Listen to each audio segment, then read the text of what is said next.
करेंगे। आसन से पहले हम कुछ ज़रूरी बातें बताएंगे जो आसन या प्राणायाम करते समय हमें ध्यान रखना है। किसी भी आसन या प्राणायाम करते समय सबसे पहले तो मुद्रा का ध्यान रखना है। सही मुद्रा क्या है, फिर उसके बाद सही विधि क्या है। सही विधि के बाद ध्यान रखेंगे कि हमारी टाइमिंग जो समय है उस निश्चित समय में हमें उस आसन को करना है।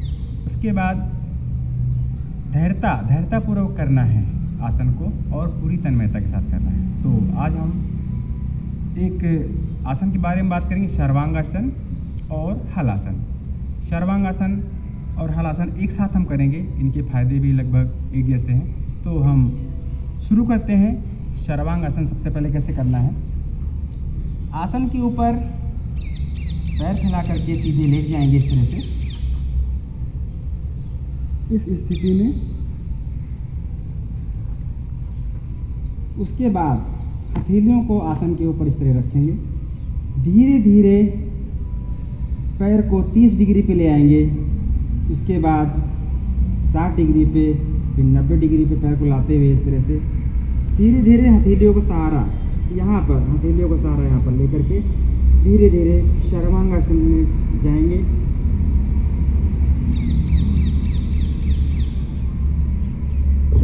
पूरा शरीर हमारा ऊपर की तरफ सीधा हो जाएगा सर्वांगासन में। यहाँ पर हम 30 से 40 सेकंड या अपनी सामर्थ्य के अनुसार रुकेंगे। उसके बाद यहीं से हम हल आसन के लिए धीरे धीरे पीछे की तरफ, सिर के पीछे की तरफ पैरों को ले जाएंगे विधि पूर्वक, धैर्यतापूर्वक। जब हमारे दोनों पैर के पंजे, अंगुलियां आसन के ऊपर इस तरह से रखी जाएंगी, तब हम अपने हाथों को सामने की तरफ इस तरह खोल देंगे। इस आसन में सामर्थ्य के अनुसार 30 सेकेंड, 1 मिनट जितना रुक सकते हैं रुकेंगे। ध्यान देने वाली बात यह है कि जिस तरह से हम इस आसन में आए थे उसी विधि पूर्वक उसी स्थिति में धीरे धीरे वापस जाएंगे। हम पहले धीरे धीरे पैरों को खोलेंगे, सीधा करेंगे और वापस धीरे धीरे अपने आसन के ऊपर इस तरह से सीधे हो जाएंगे। उसके बाद हम धीरे से बैठ जाएंगे। बैठने के बाद इसका काउंटर पोज, इसका जो विपरीत आसन है उसको भी करना है, क्योंकि विपरीत आसन करने से हमारे जो शरीर का संतुलन है वो बराबर रहता है। तो विपरीत आसन करने के लिए हम सुप्त वज्रासन कर लेंगे। ऐसे बैठ जाएंगे और दोनों हाथों को यहाँ पर रखेंगे। धीरे धीरे एड़ियों को बाहर खोल के रखेंगे। धीरे धीरे पीछे आएंगे, हम सांस को करके ऐसे घुटने रखेंगे धीरे धीरे ऐसे, और धीरे धीरे सिर को पीछे, सांसों की गति सामान्य रखेंगे इस तरह से।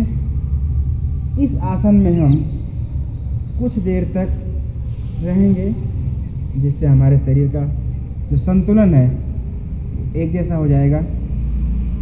इस आसन को करने के बाद धीरे धीरे हम उसी अवस्था में धीरे धीरे इस तरह से उठेंगे और सीधे बैठ जाएंगे। इस आसन को करने के बाद हमें जितनी देर हमने वज्रासन किया है उतनी देर में ही हमें शवासन में भी लेटना है। तो साथियों, जितने समय में हमने ये दोनों आसन करे हैं लगभग उतना ही समय हमें शवासन में विश्राम करना चाहिए। शवासन में विश्राम करने से हमारी जो एनर्जी है बूस्ट होती है और हमारा शरीर थकान नहीं महसूस करता। इन आसनों को करने से जो हमारी थायराइड ग्रंथि है वो सक्रिय रहती है। हमारे शरीर में मोटापा जैसे रोग नहीं होते हैं, ना ही हमारा शरीर दुर्बल होता है। और जिनकी कद वृद्धि रुकी हुई है, जिनकी लंबाई नहीं बढ़ रही है, उनको भी इस आसन में लाभ मिलेगा। और जो रोगी शुगर से परेशान है, जिनको मधुमेह है, उनको भी इस आसन से लाभ मिलेगा। वो रोगी इस आसन को ना करें जिनका ऑपरेशन हुआ है, या पेट में तिल्ली है, या टीबी है, या और कोई गंभीर बीमारी है, वो इस आसन को नहीं करेंगे।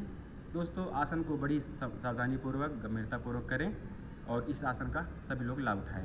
प्रणाम।